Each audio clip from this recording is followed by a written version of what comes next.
Hello dear student, हम उम्मीद करते हैं आप सब सही होंगे। आपका प्रिपरेशन अच्छा चल रहा होगा। जैसा कि हमने प्रॉमिस किया था कि आईआईटी एडवांस के बाद, मेंस और एडवांस के बाद सारे बच्चों से, सारे स्टूडेंट से हम रूबरू करवाएंगे और उनका जो प्रिपरेशन करने का जो जर्नी रहा है वो भी आप तक पहुंचाएंगे। तो हमारे पास अभी एक ट्राइबल का स्टूडेंट बैठे हुए हैं। हम पहले चाहेंगे कि बेटा तुम अपना पहले नाम बताओ। मेरा नाम सुधांशु शिवम हुआ। मेरे पापा का नाम कौशल कुमार झा, वो यहीं पे टेक्सटाइल कंपनी में काम करते हैं। ये सुधांशु शिवम हैं। इस साल आईआईटी में इनको सीएस ब्रांच मिला है। और अक्सर जो बच्चे आईआईटी के प्रिपरेशन करना चाहते हैं या आने वाले समय में जो करना, मतलब आने वाले समय में जो करना चाहते हैं, तो बहुत बच्चों का ड्रीम होता है कि हम इंडिया के टॉप आईआईटीज़ या टॉप एनआईटीज़ से हम सीएस की पढ़ाई करें। और कैसा लग रहा है बेटा, मतलब कैसा महसूस हो रहा है? वो मुझे बहुत अच्छा लग रहा है कि मैंने अपने पापा को, अपने टीचर सबको प्राउड फील करवाया अपने इस रिजल्ट से। हम उम्मीद करते हैं बेटा कि आगे भी चल के अपना, अपने परिवार का और अपने राज्य का, अपने देश का तुम नाम रोशन करेगा। अगर जैसे बेटा होता है कि जब खास तौर पे बड़ा चैलेंजिंग होता है, जब बच्चे 10th पास करके आते हैं तो शुरुआती में बहुत उतार चढ़ाव होता है प्रिपरेशंस में। बच्चे फ्रस्ट्रेट भी होते हैं, बच्चे डिमोटिवेट भी होते हैं। तो जो तुम्हारे प्रिपरेशन के जर्नी में जो उतार चढ़ाव है उसको तुम कैसे मैनेज किया, और जो ट्राइबल फैमिली है, ट्राइबल की जो टीम है, वो कैसे तुमको हेल्प की? वो सर उतार चढ़ाव जैसे ज़्यादातर 2-3 बार की मुझे फील हुई ऐसे, लेकिन वो सर टीचर जो है ट्राइबल ग्रुप के, वो हमेशा हर वीक रेगुलरली इंटरेक्ट करते रहे, तो मुझे भी ऐसा फील होता रहा कि वो मेरे सपोर्ट में है, मुझे सपोर्ट करते हैं।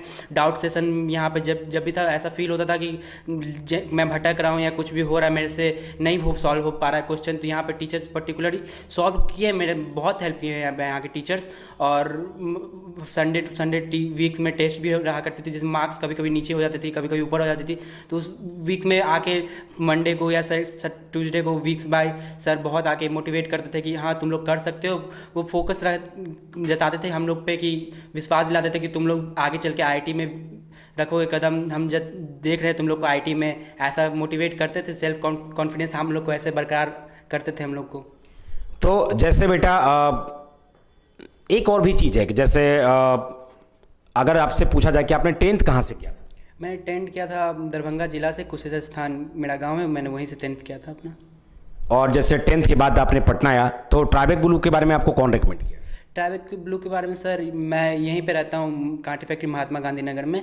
तो यहाँ पे मैंने जहाँ भी देखा कॉलेज, तो मुझे बेस्ट यहाँ पे लगा कि डाउट सेशन बेस्ट है, बेस्ट टीचर्स वगैरह सब है। मैंने रिव्यू सब किया, फिर 2-3 कोचिंग का, फिर मैं दी के साथ मैं यहाँ आया, तो यहाँ पे मैं उनके साथ बात किया, डिस्कस किया। तो फिर जो पता चला, तो मुझे लगा कि यहाँ पे सब कुछ बेस्ट अवेलेबल है, मेरे सूटेबल है, मेरा जो भी बुक्स वगैरह, मॉड्यूल वगैरह सब जो था, तो मुझे बेस्ट लगा। तो मैंने सोचा कि सबसे बेस्ट मेरा रहेगा, मैं इतना पास में हूँ कि मैं यहाँ से जो ऑनलाइन सिस्टम है उससे भी, जैसे आप घर बैठ के ऑनलाइन वैसे पढ़ सकते हैं, बगल की बात नहीं है, लेकिन तब भी बगल में आप ये बेस्ट टीचर जब मिल रहा है आपको ऑफलाइन में, और best interact face to face आपके कॉन्फिडेंस बढ़ाने के लिए, तो उससे अच्छा आपको और क्या, ऑनलाइन से बेटर तो ऑफलाइन ये बेस्ट रहेगा ना। तो जैसे पटना में कई एक सारे कोचिंग हैं, जैसे बच्चे जब खास पटना में कई सारे कोचिंग है, तो मैंने बोला ना रिव्यू किया मैंने, तो मुझे लगा कि जितना बगल मैं टीचर से इंटरेक्ट कर रहा हूँ, डॉट क्लास में 24 आवर्स खुले रहते हैं, और जो टीचर हैं जो खुद आके मोटिवेट करते हैं, वो और से कोचिंग में होते होंगे कि नहीं भी गया तो नहीं पता चला, लेकिन मैं यहाँ पे आया तो मुझे लगा कि मेरा बेस्ट मिल रहा है मुझे यहाँ पे, तो मैं अपने बेस्ट की तरफ ही जाऊँगा ना।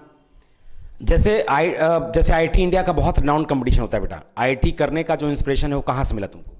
आईटी करने का मुझे मिला मेरी दीदी से। वो दीदी मेरी आईटीएन रह चुकी है, इंजीनियर रह चुकी है, एनआईटी वारंगल से है वो भी। तो उन्हीं से मुझे मोटिव मिला कि मैं भी आईटीएन बनूं या जाऊं आईटी कॉलेज में। तो वो मुझे मोटिवेट करती थी, और मेरे फैमिली मेम्बर्स मेरे सपोर्टिव रहे हैं इस मामले में, इसलिए मैं सोचता था कि आईटीएन बनूंगा मैं। जैसे ट्राइबल का जो भी कोर मेंबर है, जैसे 2-4 लोग ऐसे हैं जिनका नाम बताओ जो तुमको बहुत ज़्यादा हेल्प किया या जिनसे ज़्यादा तुम लगातार इंटरेक्ट करते थे।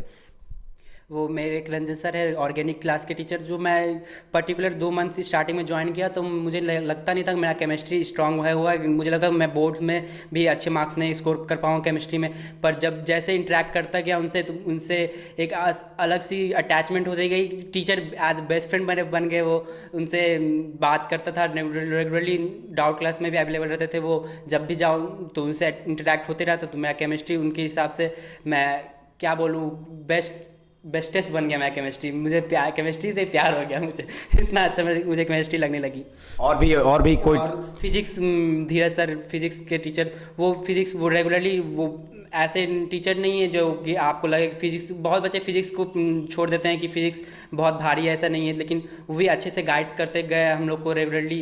फोकस हम लोग को ऐसे नहीं जाने दिया कि फिजिक्स तुम लोग का स्ट्रॉन्ग बरकरार रखे, हम लोग का फिजिक्स बहुत मोटिव रखे। फिर मैथ्स को लेके हम लोग को लगता था कि मैथ्स भी हम लोग का जा रहा है, पर मैथ्स में एक ऐसा मोटिवेट टीचर हम लोग के सामने आए थे कि हम लोग को लगा ही नहीं कि मैथ्स हम लोग मैथ्स पढ़ रहे हैं। हम लोग को लगा था कि मस्ती कर रहे हैं, खेल रहे, खेल कूद में हम लोग का मैथ्स भी चला गया। हम लोग को पता भी नहीं चला कि मैथ्स है। हम लोग को इंटरेक्ट ऐसे के किड्स की तरह मतलब पढ़ाया गया कि जो भी बच्चे खेल कूद में सब सीख जाएंगे, वैसे हम लोग को इंटरेक्ट टीचर्स मिले।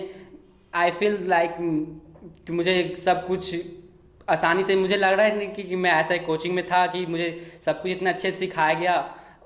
क्या जैसे आने वाले बच्चे जो खास तौर पे प्रिपरेशन करना चाहते हैं आईआईटी का, जो बढ़िया से बढ़िया रैंक लाना चाहते हैं, और बहुत ऐसे बच्चे, हज़ारों लाखों बच्चे हैं जिनकी तमन्ना है कि हम भी आईआईटी बॉम्बे जाएं, आईआईटी दिल्ली जाएं और सीएस ब्रांच पढ़े, या जो बेस्ट ब्रांचेज हैं या बेस्ट जो कॉलेज हैं वहाँ पढ़ाई करें।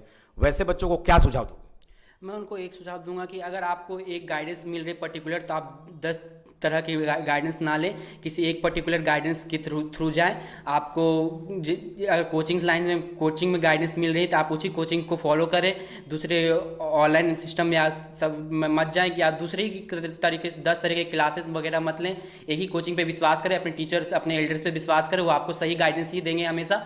आप उन पे विश्वास रखें। आपको जो फोकस आ रहा है, आप डिमोटिवेट ना हो, अपने पर्टिकुलर टीचर सबसे गाइडेंस लेते रहे, पर्टिकुलर टाइम इंटरेक्ट करते रहें, वो आपको सही गाइड करेंगे। मुझे इस बच्चे से थोड़े से मुझे लगता है कि पिछले 2-3 साल में जो हम बच्चों को ऑब्जर्व कर रहे हैं, इसमें मुझे एक चीज़ जो बच्चों में जो बहुत ज़्यादा डाइवर्सिफिकेशन आया है वो ये है कि बच्चे मल्टीपल सोर्स को बहुत ज़्यादा सोर्स को फॉलो करने लगे हैं। अपने स्टडी में, अपने एजुकेशन में बहुत सारा मल्टीपल सोर्स को ऐड कर दिया है। और जैसा कि हम शुरुआती से बच्चों को कहते हैं कि जितना मिनिमम सोर्स रहेगा, जितना मिनिमम रिसोर्सेज आप रखेंगे, आपका रिजल्ट, आपका आउटपुट उतना बेहतर होगा। मिनिमम रिसोर्सेज का मतलब है कि आपका जितना सिलेबस है उतना तो रखना ही है, लेकिन बच्चे क्या करते हैं कि मल्टीपल बुक्स को फॉलो करते हैं, मल्टीपल टीचर्स को फॉलो करते हैं। जैसे मैथ्स के जैसे अभी जैसे क्या है कि जैसे यूट्यूब है या सोशल मीडिया है, तो काफ़ी ऐसे टीचर्स को फॉलो करने का, जिससे उनके अंदर उनके एजुकेशन में बहुत सारा कॉम्प्लिकेशंस आ जाता है और कन्फ्यूजन भी बढ़ जाता है। एक और चीज़ जो जैसे आज जैसे हमको लगता है कि एडवांस सबसे टफेस्ट एग्जामिनेशन है इंडिया में, नीट के कंपेरिजन में भी देखा जाए तो काफ़ी टफ एग्जामिनेशन है। तो एक बात जो हम तुमसे पूछना चाहते हैं कि एडवांस मतलब जेई का प्रिपरेशन ऑफलाइन ज़्यादा बेस्ट मोड है प्रिपरेशन करने का, या फिर ऑनलाइन बेस्ट मोड है? ऑफलाइन ही बेस्ट मोड है सर, क्योंकि ऑफलाइन में आप टीचर से फ्रंट टू इंटरेक्ट कर सकते हैं, उनका कॉन्फिडेंस आपको बढ़ा सकते हैं। ऑनलाइन में इतना नहीं रहेगा, डाउट भी क्लियर पर्टिकुलर आप जाके इंटरेक्ट करके नहीं कर सकते हैं। और स्टूडेंट का मेन डाउट ही होता है, अगर उसका डाउट अच्छे से क्लियर हो रहा है तो वो आगे उसका मोटिवेट वो होते रहता है कि मेरा डाउट क्लियर हो रहा है, मैं आगे ट्राई कर सकता हूँ। अगर 1-2 डाउट क्लियर नहीं हुआ तो वो आगे ट्राई भी नहीं करेगा स्टूडेंट। बिल्कुल। जैसे बेटा आज जिस लेवल पे भी तुम कामयाब है, इस कामयाबी का जो श्रेय है उस किसको देना चाहोगे? मैं अपने टीचर्स और पेरेंट्स को देना चाहूँगा। उम्मीद करते हैं बेटा कि तुम्हारा जो फ्यूचर है वो बहुत ब्राइट होगा। और चूँकि जब भी हम तुमसे इंटरेक्ट किए थे, हमको आज भी याद है कि शुरुआती के 1 मंथ में भी हमने अनाउंस किया था कि तुम आगे चल के बहुत अच्छा करोगे।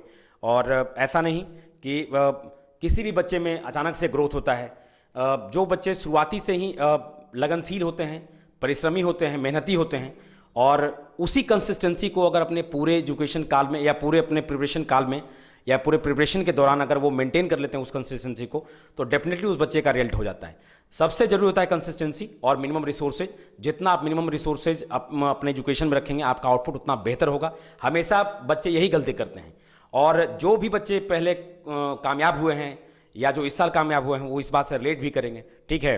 और जैसे बेटा एक लास्ट अंतिम जो आपसे हम चाहेंगे कि तमाम इस साल जो 2023 में देने वाले हैं या जो 2024 में देने वाले हैं, या जैसे तुमने शुरुआती दौर से ही 9-10 से ही जेई का प्रिपरेशन, जैसा कि तुमने बताया 9-10 से थोड़े थोड़े प्रिपरेशन करना शुरू कर दिया था, तो जो बच्चे भी 9-10 में हैं और आगे चल के IIT बनना चाहते हैं, उन सबको क्या सुझाव देना चाहते हो? उन सबको मैं ये सुझाव देता हूँ कि आप कभी भी डिमोटिवेट ना हो। अगर 9-10 से आप पढ़ाई कर रहे जेई कि आपको IITian बनना है, IIT कॉलेज में जाना है, तो आप अपने सही गाइडेंस लें कि आप सही से फोकस, सही कोचिंग में के बारे में सोचें कि सही कोचिंग मिल रही है आपको नहीं, सही टीचर से इंटरेक्ट कर रहे हैं आप नहीं। अगर आप सही टीचर से इंटरेक्ट करेंगे, सही कोचिंग को चुनेंगे, तो आप IITian ज़रूर बनेंगे। जैसे बेटा जैसे ट्राइबेक है कि जैसा कि तुम देखा कि तुम भी कहीं किसी बच्चे से पता किया या कहीं किसी सोर्सेज से पता किया, फिर बाकी सारी चीज़ें किया, क्योंकि ट्राइबेक को वैसा कोई ऐड तो करती नहीं है। तो होता है कि जैसे शुरुआती में बच्चों को ऑथेंटिक सोर्स ढूंढने में भी बड़ी दिक्कत होती है कि कहाँ जाएं, क्या करें, नहीं करें, तो वैसे बच्चों को क्या सुझाव दोगे? वैसे बच्चों को मैं ये सुझाव दूंगा कि अगर आप 2-3 टीचर्स अगर आपको मिल रहे हैं कि ये बोल रहे हैं ये मेरा कोचिंग बेस्ट है, तो आप उनसे ना कि ये ट्राई करें, देखने की कोशिश करें कौन आपको सही चीज़ प्रोवाइड कर रहा है, कौन आपको सही चीज़ बेस्ट दे रहा है। अगर बेस्ट दे रहा है तो आप मेरी बात माने तो बेस्ट आपको आपके पेरेंट्स से ज़्यादा आपके टीचर समझते हैं आपको, तो वो आपको सही गाइड ज़रूर देंगे।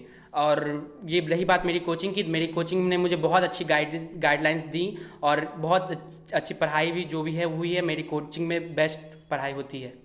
क्योंकि हमको आज भी याद है कि बेटा जैसे लॉकडाउन में जब हम लोग कोई ऑप्शन तो होता नहीं था, जब हम लोग मिलजुल नहीं सकते थे तो ऑनलाइन पढ़ाते थे, लेकिन जैसे ही तुम लोग कैंपस में आता था तो हम लोग फिर सारी चीज़ों को फिर से ऑफलाइन पढ़ाते थे। हम लोग का जब लॉकडाउन सेशन जब स्टार्ट हुआ तो फिर लॉकडाउन में कुछ हम लोग ऑफलाइन से ऑनलाइन मोड हो गया, ऑनलाइन में कुछ समझ आता नहीं था। तो नेक्स्ट ईयर जब 3-4 मंथ में जब लॉकडाउन ख़त्म हुआ तो हम लोग का ऑफलाइन सेशन स्टार्ट हुआ। तो 3 मंथ ही मिला हम लोग को टाइम। हम लोग को सही से लगा नहीं था कि हम लोग का बोर्ड भी हो पाएगा, तभी तो JEE मेंस के बारे में सोचना भी भूल गए थे कि JEE मेंस देंगे, JEE एडवांस देंगे। फिर ऑनलाइन से ऑफलाइन स्टार्ट हुआ। 3 मंथ में हम लोग का फुल 12th सिलेबस क्लियर किए। सर लोग इतना मोटिवेट किए कि हाँ बच्चा तुम लोग कर सकता है, तुम लोग हम लोग को विश्वास जिताएं कि तुम लोग कर सकता है। वो 3 मंथ हम लोग के लिए बहुत ही ज़्यादा अच्छी बीती और 3 मंथ में हम लोग बहुत ज़्यादा नई 12th में पूरा इंटरेक्ट किए टीचर से। पर्टिकुलर 24 आवर्स में बहुत 12 आवर हम लोग कोचिंग में बिताते थे टीचर से इंटरेक्ट करते करते। तो उन लोग हम लोग बहुत कुछ ऐसा फील करते थे कि हम लोग कर सकते हैं। चलो बेटा, हमारी शुभकामनाएं हैं, ट्राइबेक की पूरी फैमिली की शुभकामनाएं हैं तुम्हारे साथ कि तुम जिंदगी में बहुत तरक्की करो, बहुत आगे बढ़ो। और उम्मीद करते हैं कि ये बच्चा जो भी साझा किया, और हम भी बच्चों को एक ओपिनियन जरूर देंगे कि जहाँ तक हो सकता है कि सोशल मीडिया से बचें, जहाँ तक हो सकता है कि मल्टीपल सोर्स से बचें, मल्टीपल टीचर को आप जहाँ भी पढ़ते हैं, जिस भी कोचिंग में पढ़ते हैं, आप फेथ जरूर रखें। क्योंकि अगर कहीं ना कहीं अगर आप अपने टीचर पर फेथ नहीं कर रहे तो कहीं ना कहीं आपका रिजल्ट भी लैग करेगा, आपका जो परफॉर्मेंस है वो लैग करेगा। तो हमेशा ध्यान रखें कि जिस भी चीज़ पे आप एक बार किसी भी चीज़ पे ट्रस्ट करने से पहले बढ़िया से उनको वेरीफाई कर लें, जांच परख कर लें, और उसके बाद जब एक बार जांच परख कर लेते हैं तो उन पे ब्लाइंडली फेथ करें और वो जैसा सेशन था उसके हिसाब से आप मूव करें। डेफिनेटली आप जिंदगी में बहुत कामयाब होंगे। थैंक यू, धन्यवाद।